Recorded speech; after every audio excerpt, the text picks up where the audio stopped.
Good morning students आज हम start करने वाले हैं एक न्यू चैप्टर के बारे में और that chapter is inverse trigonometry functions. That chapter is inverse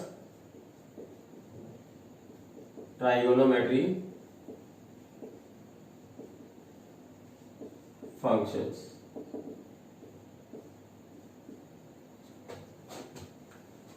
इस चैप्टर में बेटा आपको कुछ ट्राइगोनोमेट्री के बेसिस के बारे में पता होना चाहिए जो आपने क्लास प्लस वन में पढ़ा है। क्लास प्लस वन में हमने सबसे पहले मेजरमेंट ऑफ एंगल भी पढ़ा था। उसके बाद हमने देखा कि साइन 90 प्लस थीटा क्या होता है, कोस 90 प्लस थीटा क्या होता है। क्लियर। उसके बाद हमने कुछ ट्रिग्नोमेट्रिक आइडेंटिटीज के बारे में पढ़ा और आज हम स्टार्ट करने वाले हैं इनवर्स ट्रिग्नोमेट्री फंक्शंस के बारे में।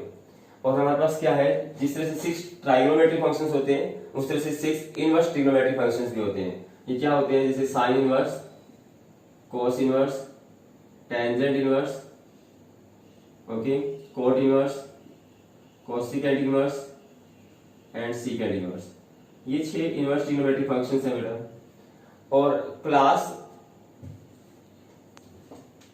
प्लस वन में हमने क्या किया था, ट्राइगोनोमेट्री फंक्शंस के बारे में पढ़ा था, उनके डोमेन और रेंज के बारे में भी पढ़ा था हमने। अब एक ट्रिग्नोमेट्रिक फंक्शन और एक इनवर्स ट्रिग्नोमेट्रिक फंक्शन में फर्क क्या है, सबसे पहले तो हमें ये पता होना चाहिए। ट्राइगोनोमेट्रिक फंक्शन और इनवर्स ट्राइगोनोमेट्रिक फंक्शन में क्या फर्क है, सबसे पहले दोनों में क्या डिफरेंस है, सबसे पहले हमें ये पता होना चाहिए। तो मान लीजिए मेरे पास एक ट्राइगोनोमेट्रिक फंक्शन है sin x, okay, this is the function fx, okay, या आप इसे y बोल सकते हैं, y is equal to sin x। तो इसमें जो x की वैल्यूज हैं वो क्या करती थी बेटा, डोमेन का काम करती थी। इसके लिए जो x की वैल्यूज है वो किसका काम करती है, डोमेन का। डोमेन क्या होता है, the set of all possible values of x, the set of all possible values of x, values of x। तो x की वैल्यू को बेटा हम डोमेन बोलते थे और x की वैल्यू पुट करने के बाद जो y की वैल्यू आती है उसको हम क्या बोलते हैं बेटा, रेंज, यानी कि the set of all possible values of y, the set of all possible values of y। तो इसे हम क्या बोलते हैं बेटा, रेंज बोलते हैं। तो ट्राइगोनोमेट्रिक फंक्शन जो है sin x, इसमें x क्या है, डोमेन का काम कर रहा है, x की वैल्यू जो है, और y की वैल्यू रेंज का काम कर रही है। बट एक इनवर्स ट्राइगोनोमेट्रिक फंक्शन में क्या होता है बेटा, यहां से हम क्या करें, अगर हम x की वैल्यू निकाल लें तो x की वैल्यू क्या बन जाएगी, this implies that x is equal to sin inverse y, okay. अब जो y की वैल्यू बेटा वो डोमेन का काम करेगी, here y becomes domain of the function and now x becomes range of the function, okay. अब हम y की वैल्यू पुट करेंगे और जिससे हमारे पास x की डिफरेंट वैल्यूज आएंगी, okay, and this is known as inverse trigonometric function. तो एक ट्रिग्नोमेट्रिक फंक्शन और एक इनवर्स ट्रिग्नोमेट्रिक फंक्शन में बस इतना ही फर्क है कि इसका जो डोमेन है वो इसके लिए रेंज बन गया है और जो इसका रेंज है वो इसके लिए क्या बन गया, डोमेन बन गया। इस तरह से आप याद रख सकते हैं। क्लियर। तो आपने क्लास प्लस वन में डिफरेंट ट्रिग्नोमेट्रिक फंक्शंस के डोमेन और रेंज के बारे में स्टडी किया था। वो क्या थे, तो इसके बारे में देखते हैं क्या है।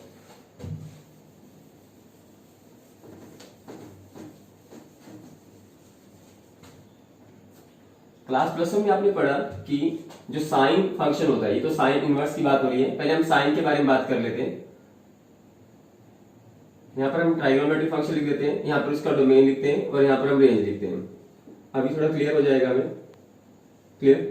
अभी सबसे पहले हम इसको छोड़ देते हैं, एक बार इसको हम छोड़ देते हैं। सबसे पहले हम ट्राइगोनोमेट्रिक फंक्शन का डोमेन और रेंज देखते हैं क्या है। क्लियर।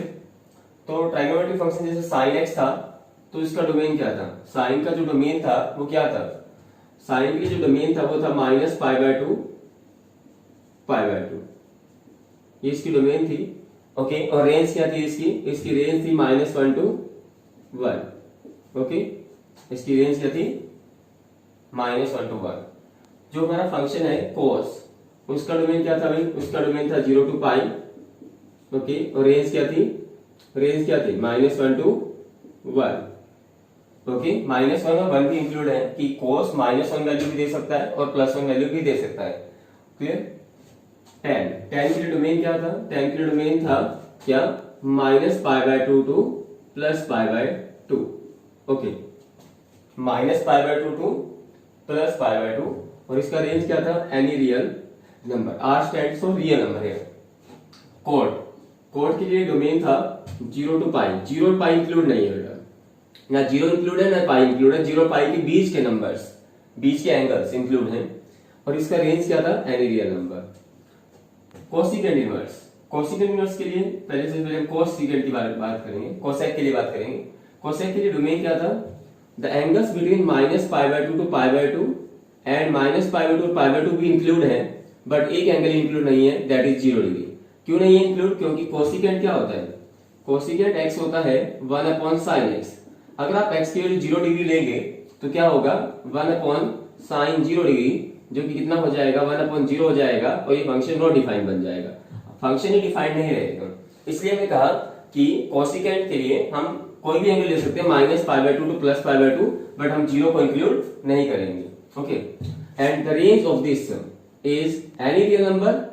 इसका जो रेंज है, कह रहा है कि आप कोई भी रियल नंबर ले सकते हैं, बट आपको -1 और 1 के बीच के नंबर्स नहीं लेने। आप -1 भी ले सकते हैं, +1 भी ले सकते हैं, बट आप -1 और 1 के बीच के नंबर्स को नहीं लेंगे। ओके, और सेट में क्या था, द डोमेन इज 0 to π, 0 और पाई के बीच के एंगल्स आप ले सकते हैं, 0 और पाई को भी ले सकते हैं, बट इसमें π/2 इंक्लूड नहीं है, π/2 पे ये नॉट डिफाइन हो जाता है। ओके, और इसका जो रेंज है वो है एनी रियल नंबर, बट इसमें भी -1 और 1 के बीच के नंबर्स इंक्लूड नहीं है।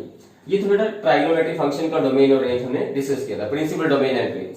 ओके, अब हमें क्या करना है, अब हमें किसके बारे में पढ़ना है, इनवर्स ट्राइगोनोमेट्रिक फंक्शन का डोमेन और रेंज पढ़ना है। तो हमने कहा कि इन दोनों में डिफरेंस क्या है, इन दोनों में डिफरेंस इतना ही है, जो इसके लिए डोमेन है, जो इसके लिए डोमेन है वो इसके लिए क्या बन जाएगा, रेंज बन जाएगा, और जो इसके लिए रेंज है वो इसके लिए क्या बन जाएगा, डोमेन बन जाएगा। क्लियर, तो हम इसको कर देते हैं इरेज। ओके, इसको हम इरेज कर देते हैं, और हम बात करेंगे अब इनवर्स ट्राइगोनोमेट्रिक फंक्शन पे, कि इनवर्स ट्रिग्नोमेट्रिक फंक्शन में, इनवर्स ट्रिग्नोमेट्रिक फंक्शन में यहां पर जो डोमेन था वो क्या बन गया, रेंज बन गया। ओके, और डोमेन ये बन गया, यानी कि अब आप क्या करेंगे, इनपुट देंगे तो एक वैल्यू देंगे, है ना। पहले क्या करते थे, जैसे sin x में हम एक एंगल इनपुट देते थे, जैसे sin 30 डिग्री, π/6 लिखते थे, और उसका आंसर जो आता था 1/2 आता था, ऐसे ही होता था। तो पहले आप क्या करते थे, इनपुट जो था हमारा, जो डोमेन था वो एक एंगल था, और जो रेंज थी एक वैल्यू आ रही थी। बट अब क्या है, अब हम डोमेन का मतलब हम कोई साइन वर्स के साथ कोई वैल्यू लिखेंगे, जैसे 1/2 लिखा, तो ये हमें बताएगा कि ये हमें कितने एंगल में मिलता था। साइन इनवर्स 1/2 क्या होता है, एक्चुअली में π/6 होता है। क्लियर, यही होगा ना, साइन, अगर इस साइड में this condition implies that sine inverse 1/2 becomes is equals to π/6। Clear, तो अब हम क्या करेंगे, कोई वैल्यू पुट करेंगे और जिससे हमारे पास कोई एंगल आंसर में आएगा, इस तरह से आप याद रख लीजिए। क्लियर, तो ये बन गया है अब इनवर्स ट्रिग्नोमेट्रिक फंक्शंस, और ये हो गया उनका डोमेन। डोमेन को आप पहले लिखना चाहे तो पहले लिख लीजिए, कि डोमेन मैं यहाँ पे लिख देता हूँ इनवर्स ट्रिग्नोमेट्रिक फंक्शन का दोबारा से, क्या, -1 to 1, फिर -1 to 1, then you have any real number but does not include the values between -1 to 1, or real number but disjoint from the set -1 to 1. okay, set तो नहीं बोलेंगे, interval बोलेंगे, disjoint from the interval -1 to 1. okay, any real number you can take but this does not include the interval -1 to 1. okay, तो ये हमारे पास बन गया बेटा इनवर्स ट्रिग्नोमेट्रिक फंक्शन का डोमेन और रेंज। अगर मैं डायग्राम की बात भी करूँ ना, तो डायग्राम में आप ये देखिएगा, ये हमारा sin x फंक्शन का ग्राफ है, जो आपने क्लास +1 में पढ़ा है। कुछ इस तरह से ग्राफ होता है इसका। क्लियर, sin x फंक्शन का ग्राफ ऐसा होता है। क्लियर, आप क्या कर सकते थे, ये इसका बेटा प्रिंसिपल, ये sin x का ग्राफ है, और ये x एक्सिस है, और ये y एक्सिस है। दोनों में क्या फर्क आता है, sin इनवर्स और sin x में बस इतना ही फर्क है कि मैं कह रहा हूं कि जो उसके लिए x एक्सिस है वो इसके लिए y एक्सिस बन जाती है, और जो उसके लिए y एक्सिस है उसके लिए क्या बन जाती है, x एक्सिस बन जाती है। यानी कि अगर मैं इसको y एक्सिस मान लूं और इसको क्या मान लूं, x एक्सिस, तो ये किसका ग्राफ बन जाएगा, sin इनवर्स x का ग्राफ बन जाएगा, sin इनवर्स फंक्शन का ग्राफ बन जाएगा। क्लियर, ये किसका ग्राफ बन जाएगा, फिर sin इनवर्स x फंक्शन का ग्राफ बन जाएगा। क्लियर, जिसको हम इनपुट दे रहे हैं y की फॉर्म में, और आंसर मिल रहा है मुझे x की फॉर्म में, x is equal to sin inverse y। अगर मैं इसको y एक्सिस मान लूं, इसको x एक्सिस मान लूं, तो ये sin इनवर्स का ग्राफ बन जाएगा, और अगर मैं इसको x एक्सिस रखूंगा और इसको y एक्सिस, तो ये sin x का ग्राफ रहेगा। चलिए, यहां तक तो कोई दिक्कत नहीं। ओके, अब देखिएगा, साइन वैसे तो हम कोई भी एंगल पुट कर सकते हैं, बट एक फंक्शन का इनवर्स फर्स्ट चैप्टर में ये बताता है कि अगर फंक्शन का इनवर्स आपको पॉसिबल करवाना है तो आपको क्या करना होगा। जैसे साइन हमारा फंक्शन है, ओके, आपने देखा कि साइन 30 डिग्री कितना देता है, 1/2 देता है, और साइन 390 डिग्री भी कितना देता है, 1/2 देता है। क्लियर। तो हम एंगल को 390 डिग्री नहीं ले रहे हैं यहाँ पर। क्यों नहीं ले रहे हैं? हमने कहा कि उसका जो एंगल है वो -π/2 से +π/2 के बीच में ही रहना चाहिए, तभी वो हमें इनवर्स फंक्शन बना सकता है, अदरवाइज वो इनवर्स फंक्शन नहीं बना सकता है। कह रहा है कि हर एक ऐसा इंटरवल आपको चाहिए, यानी कि यहां से यहां तक जो इसका रेंज हमने डोमेन जो रेस्ट्रिक्ट किया है वो हमने यहां से यहां तक रेस्ट्रिक्ट कर रखा है, ठीक है, यहां से यहां तक -π/2 से +π/2 तक। अब आप -π/2 से लेके +π/2 का कोई भी एंगल पुट करेंगे ना तो हर एंगल के लिए एक डिफरेंट वैल्यू आएगी। जब आप देखो क्या -π/2 से +π/2 की रेंज को क्रॉस कर जाएंगे, सो इस डोमेन को क्रॉस कर जाएंगे, इस वैल्यू को क्रॉस करेंगे। अगर आपका एंगल 90 डिग्री से, मान लो आपने कहा कि मैंने 30 डिग्री लिया तो 1/2 दे रहा है, 390 डिग्री लिया तो भी साइन 390 डिग्री पे 1/2 देता है। बट अगर मैं ये कह रहा हूं कि अगर आप -π/2 से +π/2 के बीच का कोई एंगल लेंगे तो हर एंगल के लिए एक डिफरेंट वैल्यू आएगी। जैसे कि 30 डिग्री के लिए 1/2 आया, ठीक है जी, -30 डिग्री लेंगे तो -1/2 आ जाएगा, जो कि -90 और +90 के बीच में लाई करता है। क्लियर। अगर आप 60 डिग्री लेंगे तो √3/2 आ जाएगा। तो इस तरह से फंक्शन को 1 1 बनाया गया कि हर x की वैल्यू के लिए हमारे पास एक डिफरेंट y की वैल्यू होगी। क्लियर। इस तरह से फंक्शन को क्या बनाया गया, 1 1 बनाया गया, और इसके लिए हमें डोमेन को रेस्ट्रिक्ट करना पड़ा। इस तरह के फंक्शन को 1 to 1 फंक्शंस बोलते हैं, और जब तक फंक्शन 1 to 1 नहीं बनेगा तब तक उसका इनवर्स पॉसिबल नहीं है। तो इस फंक्शन sin x का इनवर्स साइन इनवर्स बन जाए, इसके लिए इसकी डोमेन को, जो साइन फंक्शन था, जो साइन फंक्शन था एक्चुअल में, उसकी डोमेन जो थी -π/2 से π/2 थी।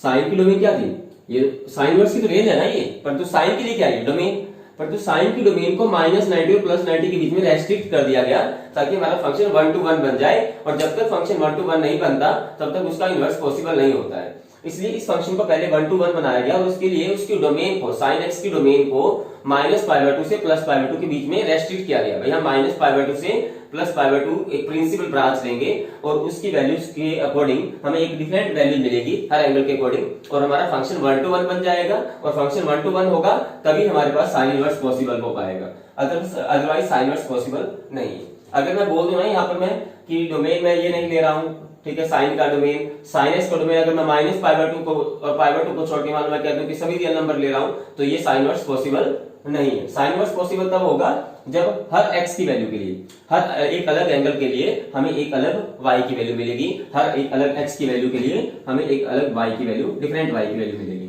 तब जाके साइन इनवर्स पॉसिबल हो पाएगा। क्लियर।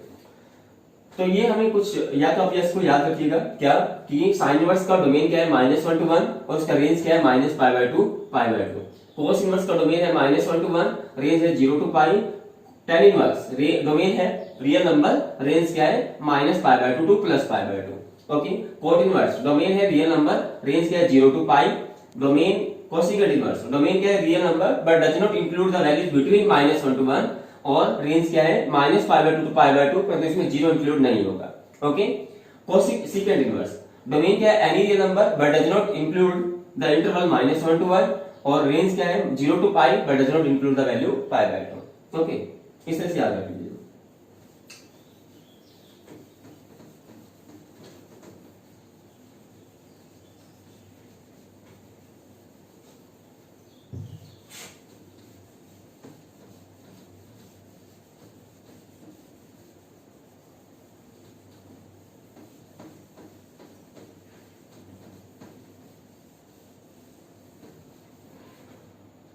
अदरवाइज मेरे पास एक शॉर्टकट मेथड है जिसकी हेल्प से मैं आपको याद करवा सकता हूं। क्या कि देखिए क्या हम क्वाड्रेंट बना लेते हैं, और जैसे कि आपने क्लास +1 में पढ़ा था कि फर्स्ट क्वाड्रेंट सभी पॉजिटिव वैल्यू देते हैं, इसी तरह से मैं कह रहा हूं कि अगर साइन इनवर्स के साथ जो वैल्यू है, अगर वो वैल्यू पॉजिटिव है, और इसका मतलब जो एंगल आंसर में आएगा, इस बार हमें आंसर में क्या मिलेगा, एंगल मिलेगा ना, और हम कोई वैल्यू उसके साथ यहाँ पर लिखेंगे। जैसे मैंने कहा था अभी कि साइन इनवर्स 1/2 कितना होता है, 30 डिग्री होता है, π/6 होता है। क्लियर। तो अगर साइन इनवर्स के साथ जो वैल्यू है, अगर वो पॉजिटिव वैल्यू है, तो इसका मतलब एंगल फर्स्ट क्वाड्रेंट में लाई कर रहा है। कोस इनवर्स के साथ जो वैल्यू है अगर वो पॉजिटिव वैल्यू है तो इसका मतलब एंगल फर्स्ट क्वाड्रेंट में लाई कर रहा है। tan इनवर्स के साथ भी अगर वैल्यू पॉजिटिव है तो एंगल फर्स्ट क्वाड्रेंट में लाई कर रहा है। ओके, कोसेकेंट इनवर्स के साथ अगर वैल्यू पॉजिटिव है तो भी एंगल फर्स्ट क्वाड्रेंट में लाई करेगा। सेकंड इनवर्स के साथ अगर वैल्यू पॉजिटिव है तो भी एंगल फर्स्ट क्वाड्रेंट में लाई करेगा। और कॉट इनवर्स के साथ अगर वैल्यू पॉजिटिव है तो एंगल फर्स्ट क्वाड्रेंट में लाई करेगा। यानी कि अगर इनके साथ पॉजिटिव है तो इसका मतलब एंगल फर्स्ट क्वाड्रेंट की बात हो रही है, इस तरह से आप याद रखिएगा। अगर साइन इनवर्स के साथ, कोसेकेंट इनवर्स के साथ और आप कहें टेंजेंट इनवर्स के साथ अगर नेगेटिव वैल्यू है तो इसका मतलब बात फोर्थ क्वाड्रेंट की चल रही है। कौन से क्वाड्रेंट में बात चल रही है? यानी इसका जो एंगल आएगा वो फोर्थ क्वाड्रेंट में लाई करेगा। ओके, इस तरह से याद रख लीजिए। और अगर कोस इनवर्स, कोट इनवर्स और सेक इनवर्स अगर इन सभी के साथ नेगेटिव वैल्यू है इसका मतलब बात सेकंड क्वाड्रेंट की चल रही है। यानी हमारा जो एंगल आएगा वो सेकंड क्वाड्रेंट में लाई करेगा। इस तरह से कुछ याद रख लीजिएगा। अगर एंगल फर्स्ट क्वाड्रेंट में लाई करेगा तो हम मान लेंगे कि थीटा जो है वो अल्फा की इक्वल होगा। देखते हैं अल्फा क्या है। ओके, अगर बात फोर्थ क्वाड्रेंट की चल रही है तो थीटा किसके इक्वल हो जाएगा? माइनस अल्फा के इक्वल हो जाएगा। और बात अगर सेकंड क्वाड्रेंट की चल रही है तो थीटा पाई माइनस अल्फा के इक्वल हो जाएगा। इस तरह से कुछ याद रख लीजिए, जल्दी से क्वेश्चन आपके निकल जाएंगे, काफी क्वेश्चन। ओके, ये 3 ट्रिक्स आप याद रख लीजिए। और देखिए क्वेश्चन हम ट्राई करते हैं। देखिए कैसे हमें पता चल रहा है कि theta is equal to alpha, theta is equal to minus alpha और theta is equal to pi minus alpha. ये क्या है? क्लियर?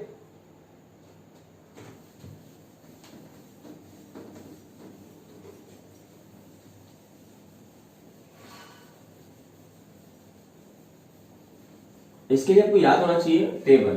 ठीक है, साइन 30 डिग्री कितना होता है, कोस 60 डिग्री कितना होता है। जैसे मैंने अभी लिखा कि आपको मान लीजिए वैल्यू निकालनी है साइन इनवर्स 1/2 की। क्लियर? तो देखिए क्या है, एक तो तरीका हमारे पास है कि हम इसको क्या मान लें, y या थीटा मान लेते हैं। Let this is equal to theta. हमें इसकी वैल्यू फाइंड आउट करना है, मैंने इसे क्या मान लिया, let this is equal to theta. Let theta is equal to sine inverse 1/2। तो दिस कंडीशन इंप्लाइज दैट क्या कि sine theta is equal to what? 1/2। इस तरह से कर सकते हैं। अब साइन की टेबल में 1/2 कितने डिग्री पे आता है? पॉजिटिव वैल्यू ही है, फर्स्ट क्वाड्रेंट में लाई करेगा। तो साइन 30 डिग्री हमें पता है कि क्या होता है, कितना होता है? 1/2 होता है। और साइन से साइन अगर कैंसिल हो जाए तो थीटा की वैल्यू हो गई π/6। थीटा की वैल्यू π/6 मींस किसकी वैल्यू π/6? साइन इनवर्स 1/2 की वैल्यू जो है वो π/6 बन रही है। क्लियर? एक तो हमारे पास ये है, या फिर हम इसको ऐसा देखिए डायरेक्ट कर सकते हैं। एक नंबर का क्वेश्चन ही आने वाला है, साइन इनवर्स 1/2 लिखा है। ओके, तो आपने इसका आंसर फाइंड आउट करना है कि इसका आंसर क्या होगा। आपने देखा कि आपको कितनी वैल्यू गिवन है, 1/2 गिवन है। पहली बात तो पॉजिटिव वैल्यू गिवन है, नेगेटिव वैल्यू। वैल्यू आपको पॉजिटिव गिवन है, इसका मतलब बात फर्स्ट क्वाड्रेंट की चल रही है। अब देखिएगा साइन की टेबल में 1/2 कितने डिग्री पे आता है? साइन की टेबल में 1/2 आता है 30 डिग्री पे, यानी π/6 पे। और बात अगर फर्स्ट क्वाड्रेंट की चल रही है, π/6 हमारे लिए अल्फा था एक्चुअल में। जिस एंगल पे हमें ये वैल्यू मिल रही होती है साइन की टेबल में, ठीक है, जिस एंगल पे हमें ये वैल्यू मिलेगी उसको हम अल्फा बोल रहे हैं। और बात अगर फर्स्ट क्वाड्रेंट की चल रही है तो हमारा जो थीटा होगा वो अल्फा के इक्वल ही होगा, यानी π/6 के इक्वल ही हो जाएगा। अभी इसको थीटा ही मान के चल रहे हैं। ओके, तो हमें साइन इनवर्स 1/2 की वैल्यू को फाइंड आउट करना था, तो हमने कहा इसे हमने थीटा मान लिया। थीटा कितना होगा इस क्वेश्चन में? साइन की टेबल में देखिए पहली बात तो पॉजिटिव वैल्यू है, फर्स्ट क्वाड्रेंट की बात चल रही है। और साइन की टेबल में 1/2 जितने भी एंगल पे हमें मिलता है उसको हम अल्फा बोल रहे हैं। तो हमें π/6 एंगल पे साइन की टेबल में 1/2 मिलता है, तो अल्फा हमारा π/6 हो गया। पर तो फर्स्ट क्वाड्रेंट की बात चल रही है तो थीटा अल्फा की इक्वल ही हो जाएगा। अगर मान लीजिए मैं इसको ऐसा लिख देता हूं, मेरे पास एक क्वेश्चन ले लेता हूं मैं, जैसे साइन इनवर्स -1/2, तो मैं इसको क्या मान लेता हूं? थीटा मान लेता हूं। Let theta equal to this. Okay, अब देखिएगा साइन के साथ, साइन इनवर्स के साथ जो वैल्यू है वो नेगेटिव वैल्यू है। और साइन इनवर्स नेगेटिव वैल्यू अगर है उसके साथ तो इसका मतलब बात फोर्थ क्वाड्रेंट की चल रही है। फोर्थ क्वाड्रेंट की बात चल रही है तो थीटा किसके इक्वल होगा? माइनस अल्फा के इक्वल होगा। अल्फा क्या होता है? जिस एंगल पे हमें ये वैल्यू मिलेगी। साइन के टेबल में ये वैल्यू कितने टेबल पे मिलती है? हमें π/6 पे मिलती है, तो -π/6 is the required answer. Clear? देखिए एग्जांपल और लेते हैं हम।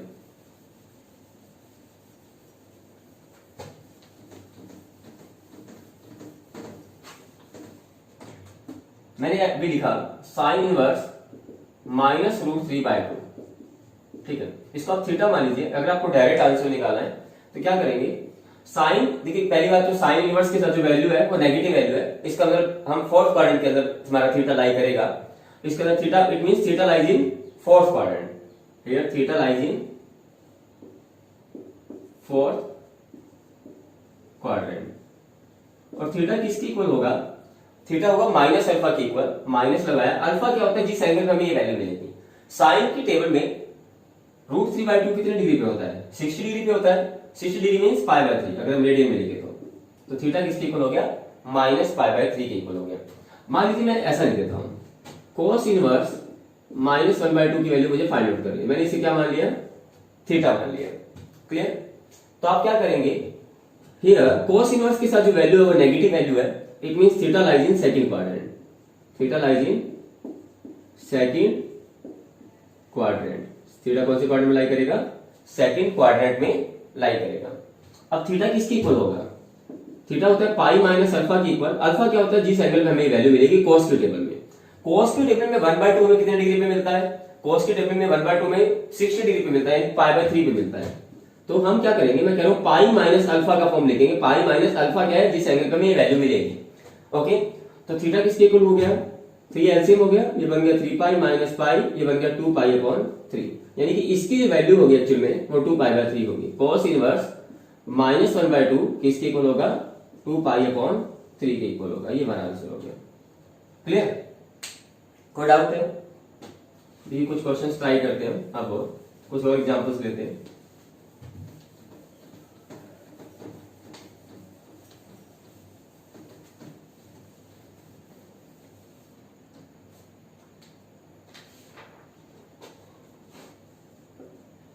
हमें क्या करना है, फाइंड करना है इसकी वैल्यू को। Tangent inverse 1 plus cos inverse -1/2 की वैल्यू को हमें फाइंड आउट करना है। ओके, तो सबसे पहले देखिए tangent inverse 1। tan inverse 1, tan की टेबल में tan इनवर्स के साथ जो वैल्यू है पॉजिटिव वैल्यू है। इसका मतलब यहां पर जो बात हो रही है वो कौन से क्वाड्रेंट की हो रही है? फर्स्ट क्वाड्रेंट की हो रही है। और tan की टेबल में यानी कि अगर मैं इसकी वैल्यू अलग से निकालना चाहूं, मान लीजिए मैंने इसको क्या मान लिया? a मान लिया भाई। a कितना हो गया? tan इनवर्स 1 हो गया भाई। अब देखिएगा यहां पर tan इनवर्स के साथ जो वैल्यू है वो पॉजिटिव वैल्यू है। पॉजिटिव वैल्यू को बात फर्स्ट क्वाड्रेंट की चल रही है, तो इसमें जो हमारा एंगल है a या थीटा, मैं इसको मानता जो भी मानता हूं, वो किसके इक्वल होगा? अल्फा के इक्वल ही होगा। अल्फा क्या जिस एंगल पे हमें वैल्यू मिलेगी, यानी tan की टेबल में 1 कितने डिग्री पे आता है? π/4, 45 डिग्री पे आता है। और यहाँ पर बात फर्स्ट क्वाड्रेंट की चल रही है तो π/4 ही लिखेंगे। क्लियर? अगर मैं इसको मान लीजिए b मान लेता हूं, cos इनवर्स -1/2 को मैं क्या मान लेता हूं? b। ओके, अब आपको देखना है कि ये cos इनवर्स के साथ ये वैल्यू है वो नेगेटिव वैल्यू है। इसका मतलब b हमारा सेकंड क्वाड्रेंट में लाई करेगा। cos इनवर्स नेगेटिव वैल्यू कौन से क्वाड्रेंट में देता है? सेकंड क्वाड्रेंट में। और सेकंड क्वाड्रेंट का मतलब है पाई माइनस अल्फा। अल्फा का मतलब जिस एंगल पे ये वैल्यू मिलेगी cos की टेबल में। cos की टेबल में 1/2 होता है π/3 पे, 60 डिग्री पे। ओके, तो b हमारा हो गया कितना? कितना हो गया? 3π माइनस पाई मीन्स 2π/3। तो हमने इसको माना है a और इसको माना है हमने b, यानी हमें a प्लस b की वैल्यू को इवेल्युएट करना है, फाइंड आउट करना है ना। इस पूरे को मैंने a मान लिया था और इस पूरे को मैंने क्या मान लिया था? b। ओके, a की वैल्यू मेरी आई π/4, b की वैल्यू कितनी आई? 2π/3। a प्लस b कितना हो गया? a प्लस b हो गया कितना? π/4 प्लस में 2π/3। कितना हो गया भाई? a का मीनिंग किससे है? a का मीनिंग है tan इनवर्स 1 से। tan इनवर्स 1 वापस लिख दीजिए इसको, लिखना है तो। और b का मीनिंग किससे है? cos inverse -1/2। इसकी वैल्यू निकाली ना मैं, और कितना हो गया? 12 एलसीएम हो गया, तो कितना बन गया? 3π प्लस में 4 to 8π, ये बन गया 11π/12। तो ये हमारे पास आंसर बन गया भाई। सबसे पहले मैंने इसको a मान लिया और इसको b मान लिया। इसका मतलब मुझे निकालनी है a प्लस b की वैल्यू। ओके, a कितना? a किसको माना मैंने? टेंजेंट इनवर्स 1 को माना है, और b किसको माना है? cos इनवर्स -1/2 को। अब tan इनवर्स के साथ जो वैल्यू है पॉजिटिव वैल्यू है, इसका मतलब बात फर्स्ट क्वाड्रेंट की चल रही है। फर्स्ट क्वाड्रेंट की बात चल रही है, तो a किसके इक्वल होगा? जिस एंगल पे हमें ये वैल्यू मिलेगी। tan की टेबल में 1 मिलता है 45 डिग्री पे, यानी π/4 पे, a हमारा π/4 हो गया। अब cos इनवर्स के साथ जो वैल्यू है वो नेगेटिव वैल्यू है। इसका मतलब बात सेकंड क्वाड्रेंट की चल रही है, यानी हमारा जो b है वो सेकंड क्वाड्रेंट में लाई करेगा। b lies in second quadrant. b second quadrant में लाई करेगा क्योंकि cos inverse negative value second quadrant में देता है। और सेकंड क्वाड्रेंट का मतलब होता है पाई माइनस द एंगल जिस एंगल पे हमें वैल्यू मिलेगी। अब cos की टेबल में 1/2 रहता है π/3 पे, तो पाई माइनस π/3 हो गया। फिर इसको सोल्व किया तो 2π/3 बन गया। हमें a प्लस b निकालना था, a कितना π/4 आया, b कितना आया 2π/3, सोल्व किया तो 11π/12 आ गई इसकी वैल्यू, है ना। tan inverse 1 plus cos inverse -1/2 की वैल्यू आ गई हमारे पास 11π/12। देखिएगा नेक्स्ट क्वेश्चन क्या है।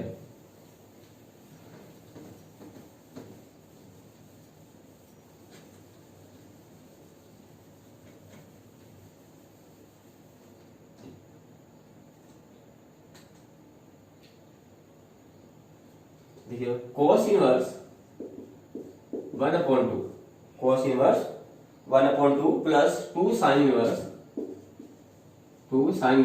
-1/2। हमें इसकी वैल्यू को फाइंड आउट करना है, इसकी वैल्यू किसकी इक्वल होगी, find the value of this. क्या करें, cos इनवर्स 1/2 कितने डिग्री पे मिलता है। cos इनवर्स के साथ जो वैल्यू है पॉजिटिव वैल्यू है, इसका मतलब बात फर्स्ट क्वाड्रेंट की चल रही है, फर्स्ट क्वाड्रेंट की बात चल रही है। और cos की टेबल में 1/2 कितने डिग्री पे आता है, π/3 पे आता है, तो π/3 हमारा आंसर रहेगा क्योंकि बात फर्स्ट क्वाड्रेंट की चल रही है। यहाँ पर देखिए 2 तो एज पड़ा है, ये तो स्टार्टिंग से क्वेश्चन में ही है। साइन इनवर्स के साथ जो वैल्यू है नेगेटिव वैल्यू है, इसका मतलब बात फोर्थ क्वाड्रेंट की चल रही है। फोर्थ क्वाड्रेंट की चल रही है तो क्या करेंगे भाई, और फोर्थ क्वाड्रेंट की चल रही है तो माइनस साइन लगाएंगे। और साइन की टेबल में देखेंगे 1/2 कितने डिग्री पे आता है, साइन की टेबल में 1/2 आता है 3 डिग्री पे, यानी π/6 पे। क्लियर, यानी बात यहाँ पर फोर्थ क्वाड्रेंट की चल रही थी, तो हमारा जो एंगल है वो माइनस ऑफ थीटा या माइनस ऑफ अल्फा की फॉर्म में रहेगा। अल्फा क्या है, जिस एंगल पे हमें ये वैल्यू मिलेगी साइन की टेबल में। साइन की टेबल में 1/2 आता है π/6 पे, और बात अगर फोर्थ क्वाड्रेंट की चले तो आगे माइनस का साइन लगा देंगे हम। π/3 और ये कितना हो गया, ये तो 3 पे कैंसिल हो गया। ओके, माइनस का π/3 हो गया, क्या आंसर आ गया, 0 आंसर आ गया फिर तो।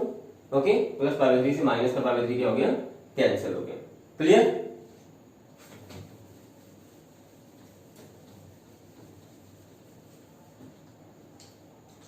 एक अच्छा क्वेश्चन देखिए हमारे पास क्या है। हमें क्या करना है, find the value of tangent 1/2 cos inverse √5/3 दिया हुआ है। क्या दिया हुआ है, √5/3। हम इसकी वैल्यू को फाइंड आउट करना है। तो हमारा जो इनवर्स ट्रिग्नोमेट्रिक फंक्शन है उसको हम सबसे पहले थीटा मानते हैं, या 2 थीटा मानते हैं, थीटा मान लेते हैं, पर कोई दिक्कत नहीं। थीटा मान लीजिए, 2 थीटा इसलिए मान रहा हूं क्योंकि अगर 2 थीटा मानूंगा इसको तो क्या होगा, 2 थीटा में 2 से 2 क्या हो जाएगा, कैंसिल हो जाएगा। क्लियर, आप cos इनवर्स √5/3 को मैंने क्या मान लिया, 2 थीटा मान लिया। क्या मान लिया, 2 थीटा। इस एंगल की जगह 2 थीटा लिख दिया मैंने, मान लिया एंगल कितना है, 2 थीटा। आप थीटा भी मान सकते हैं, कोई प्रॉब्लम नहीं है, ये थीटा ही मान लीजिए, थीटा मान लीजिए मैंने। इसका मतलब मैंने इसको माना थीटा, इसका मतलब मुझे किसकी वैल्यू फाइंड आउट करनी है। अब मुझे वैल्यू फाइंड आउट करनी है टेंजेंट 1/2 इंटू थीटा, यानी टेंजेंट θ/2 की। किसकी वैल्यू फाइंड आउट करनी है मुझे, टेंजेंट θ/2 की वैल्यू को मुझे फाइंड आउट करना है। एक्चुअली में इस पार्ट को मैंने थीटा मान लिया है, तो टेंजेंट 1/2 इंटू थीटा बन गया, यानी टेंजेंट θ/2 की वैल्यू को मुझे फाइंड आउट करना है। और cos इनवर्स √5/3 को मैंने माना है थीटा, तो this condition implies that cos inverse √5/3 अगर थीटा की इक्वल है तो cos थीटा किसके इक्वल हो जाएगा, cos थीटा हो जाएगा √5/3 के इक्वल। ओके, cos थीटा किसके इक्वल हो जाएगा, √5/3 के इक्वल हो जाएगा। कोई डाउट नहीं यहाँ पर, कोई डाउट नहीं। अब हमने ये पढ़ा है कि cos 2 थीटा होता है क्या, 1 minus tan square theta upon में क्या 1 प्लस tan स्क्वायर थीटा। ये हमने पढ़ रखा है। cos 2 थीटा कितना होता है, 1 minus tan square theta by में 1 प्लस tan स्क्वायर थीटा होता है। क्लियर, क्या होता है, cos 2 थीटा होता है 1 minus tan square theta by 1 plus tan square theta. इसका मीनिंग क्या हुआ, अगर मैं यहाँ थीटा लिख दूंगा, यानी cos थीटा किसके इक्वल होगा, cos थीटा हो जाएगा 1 minus tangent square θ/2 divide by में 1 प्लस टेंजेंट स्क्वायर θ/2। एंगल को हाफ करने के लिए हम इनवर्टिब्स को पढ़ते थे, क्लास प्लस में पढ़ा था ना हमने कि cos थीटा 2 थीटा होता है 1 minus tan square theta by में 1 प्लस tan स्क्वायर थीटा। तो इसका मीनिंग ये हुआ कि cos थीटा कितना हो जाएगा, अगर यहाँ पर एंगल थीटा होगा तो इधर θ/2 हो जाएगा, यहाँ भी θ/2 हो जाएगा ना। क्लियर, तो हमने कहा कि cos थीटा किसके इक्वल होता है, 1 माइनस टेंजेंट स्क्वायर θ/2 और 1 प्लस टेंजेंट स्क्वायर θ/2। क्लियर, इतना। और मैंने इसको थीटा माना था, तो टेंजेंट 1/2 इंटू थीटा बन गया, टेंजेंट θ/2 बन गया। मैं सिग्निफिकेंटली इसको y मान लेता हूँ, या y मान लेता हूँ, यानी मुझे y की वैल्यू फाइंड आउट करनी है। एक्चुअली मुझे क्या फाइंड आउट करना है, y फाइंड आउट करना है। तो टेंजेंट θ/2 को मैंने y मान लिया, let tangent θ/2 is equal to y, let tangent θ/2 is equal to y, इसको मैंने y मान लिया। तो cos थीटा किसके इक्वल हो गया, इसका मतलब cos थीटा हो गया कितना, 1 minus y square upon 1 plus y square. हो गया कि नहीं हो गया, cos थीटा की वैल्यू हमारे पास है √5/3, तो क्या होगा √5/3 किसके इक्वल हो गया, 1 minus y square upon 1 plus y square, ऐसा हो गया। क्लियर? तो सॉल्व कर सकते हैं इस इक्वेशन को। √5 को 1 से मल्टीप्लाई किया, √5 प्लस में क्या √5 वाई स्क्वायर इज इक्वल हो गया 3 माइनस 3 वाई स्क्वायर। ऐसा बन गया ना? बन गया कि नहीं बन गया?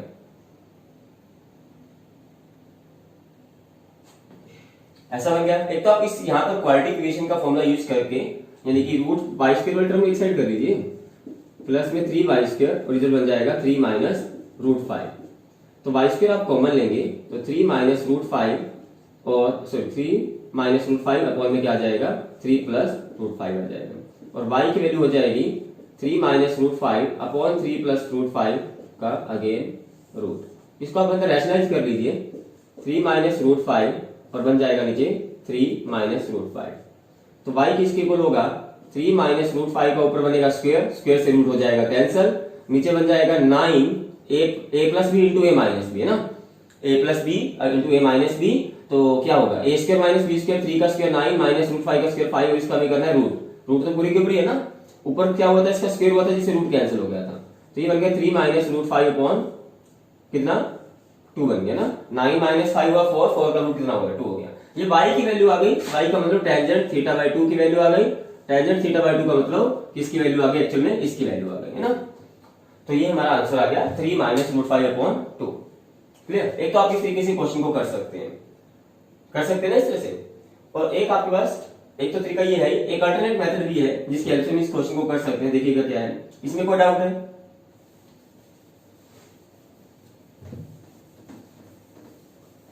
यहां तक तो देखिए सेम है। आपने लिखा कि मुझे किसकी वैल्यू फाइंड आउट करनी है, मैंने इस पार्ट को थीटा मान लिया, cos इनवर्स √5/3 को मैंने माना थीटा, तो मुझे पता चला कि this condition implies that cos theta is equal to √5/3। और इसको मैंने जब थीटा माना तो मुझे पता चला कि मुझे टेंजेंट 1/2 इनटू थीटा की वैल्यू फाइंड आउट करनी है, टेंजेंट थीटा बाय 2 की वैल्यू फाइंड आउट करनी है। क्लियर? और एक आप आइडेंटिटी याद रख लीजिए, टेंजेंट थीटा बाय 2 क्या होता है, ये होता है 1 minus cos theta upon 1 plus cos theta root over this. इस तरह से भी याद रख सकते हैं। क्लियर? अगर आप याद रख सकते हैं तो टेंजेंट थीटा बाय 2 किसके इक्वल बन जाएगा 1 माइनस cos थीटा कितना √5/3, सेम चीज बनेगा 1 प्लस √5/3 और रूट ओवर दिस। एलसीएम लेंगे तो क्या बन जाएगा, वही चीज बन जाएगी ना। टेंजेंट थीटा बाय 2 क्या बन जाएगा भाई, ये बन जाएगा 3 माइनस √5 अपॉन 3, ये बन जाएगा 3 प्लस √5 अपॉन 3 से 3 हो जाएगा कैंसिल और रूट ओवर दिस। क्लियर? फिर वही बन गया टेंजेंट थीटा बाय 2 क्या बन गया भाई 3 माइनस √5 अपॉन में क्या 3 प्लस √5 और इस पूरे के ऊपर क्या है रूट, परंतु मैंने अंदर रैशनलाइज कर दिया इसको 3 माइनस √5 अपॉन 3 माइनस √5 रैशनलाइज कर दिया है साथ के साथ ही। तो इससे क्या बना, न्यूमरेटर जो बन गया 3 माइनस √5 का होल स्क्वायर और डिनोमिनेटर में बन गया क्या a plus b into a minus b, a का स्क्वायर 3 का स्क्वायर 9 माइनस में √5 का स्क्वायर 5 और इसके ऊपर है रूट। तो न्यूमरेटर में स्क्वायर से रूट कैंसिल हो जाएगा, 3 माइनस √5 बन जाएगा, डिनोमिनेटर में 4 का रूट 2 हो जाएगा। ये टेंजेंट थीटा बाय 2 की वैल्यू आई है भाई, किसकी वैल्यू है टेंजेंट थीटा बाय 2 की value. Okay, tangent theta by 2 का मतलब इसकी वैल्यू आ गई है हमारे पास। क्लियर? कोई डाउट है? कोई डाउट नहीं है? देखिएगा नेक्स्ट क्वेश्चन क्या है।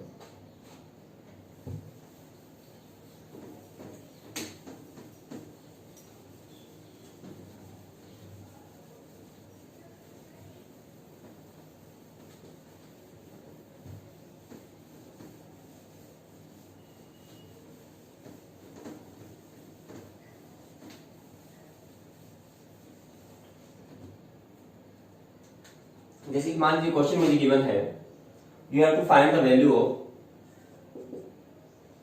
cos sin inverse 8/17। ओके, तो मुझे इसकी वैल्यू को फाइंड आउट करना है। तो मैं क्या करूंगा भाई, sin इनवर्स 8/17 हमें गिवन है, cos यहाँ गिवन है, sin के टेबल में 8/17 तो हमने अभी तक नहीं पढ़ा है ना। तो मैंने क्या किया, sin इनवर्स क्या होता है, जैसे मैं कह रहा हूं कि sin क्या होता है परपेंडिकुलर बाय हाइपो होता है ना, ये बात हम जानते हैं। यानी कि ये जो है ना ये परपेंडिकुलर है और ये हाइपो है। क्लियर? अगर ये परपेंडिकुलर है और ये हाइपो है तो बेस तो निकाल ही सकते हैं ना। बेस क्या होता है, हाइपो का स्क्वायर माइनस परपेंडिकुलर का square root over this. Perpendicular कितना है हमारे पास 8, हाइपो कितना है 17, क्योंकि साइन के साथ क्या होता है परपेंडिकुलर बाय हाइपो होता है ना। साइन इनवर्स के साथ क्या होगा, ये परपेंडिकुलर हो गया और ये हाइपो हो गया। मैं इसको कोस इनवर्स में चेंज कर देता हूं, हम किसी भी इनवर्स ट्रिग्नोमेट्रिक फंक्शन को अनदर इनवर्स ट्रिग्नोमेट्रिक फंक्शन में चेंज कर सकते हैं। कैसे चेंज कर सकते हैं भाई? अगर मैं कह रहा हूं साइन इनवर्स के साथ है परपेंडिकुलर बाय हाइपो, ओके, तो कोस इनवर्स के साथ क्या होगा? Base bye hypo. बेस निकालना पड़ेगा ना मुझे यहां से, क्लियर? तो कोस इनवर्स लिख दिया मैंने। आपको चेंज करने का मेथड क्या है कि साइन इनवर्स की जगह लिख दीजिए कोस इनवर्स, चेंज हो गया। बट आपको यहाँ पर क्या लिखा है? यहाँ पर परपेंडिकुलर बाय हाइपो है, तो आपको यहाँ पर बेस बाय हाइपो लिखना है। बेस क्या होता है? हाइपो का स्क्वायर, हाइपो यानी कि 17 का स्क्वायर माइनस में परपेंडिकुलर कितना है? 8 का square root over this is base. और हाइपो कितना है हमारे पास? हाइपो है 17। Okay, clear? तो ये बन जाएगा cos, ये बन जाएगा cos इनवर्स 17 का स्क्वायर होता है 289 माइनस 8 का square 64 root over this upon में क्या? 17। तो ये बन जाएगा cos और ये बन जाएगा cos इनवर्स 289 माइनस 64 हुआ 225, 225 का रूट हुआ 15 अपॉन में 17। cos से cos inverse by the property of inverse. Property of inverse क्या कहता है? देखिएगा, प्रॉपर्टी ऑफ इनवर्स कहता है by property of inverse, by the property of inverse f inverse into fx क्या होता है? x बन जाता है। क्या बन जाता है? x। यानी कि आप ऐसा मान के चलिए कि फंक्शन से उसका इनवर्स मान लीजिए कैंसिल हो जाता है, तो क्या बन जाता है? हमारे पास x बन जाता है। इस तरह से याद रख लीजिए। तो यहाँ पर क्या होगा? cos से cos इनवर्स कैंसिल हो जाएगा और हमारे पास क्या आंसर आ जाएगा? 15/17 वैल्यू आ जाएगी इसकी। इसकी वैल्यू क्या है? 15/17। क्लियर कर सकते हैं ना? कोई डाउट है?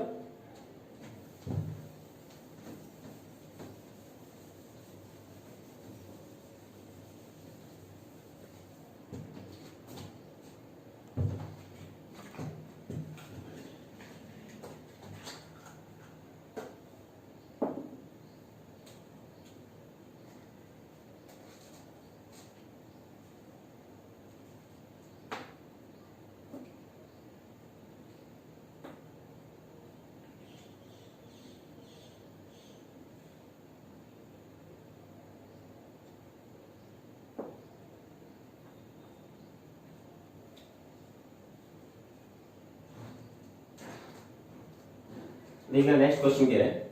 इंपॉर्टेंट क्वेश्चन है। मुझे फाइंड करना है किसकी वैल्यू को? Sine 2 sine inverse 0.8। अब ऐसा नहीं है कि साइन से साइन इनवर्स कैंसिल हो जाएगा, ऐसा नहीं होगा, क्योंकि इसके अंदर 2 भी है, तो ऐसा कैंसिल नहीं हो पाएगा। क्लियर? तो क्या करेंगे भाई?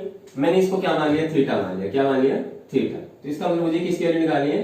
साइन इनवर्स 0.8 को हमने क्या मान लिया? थीटा मान लिया। Let theta is equal to sine inverse 0.8।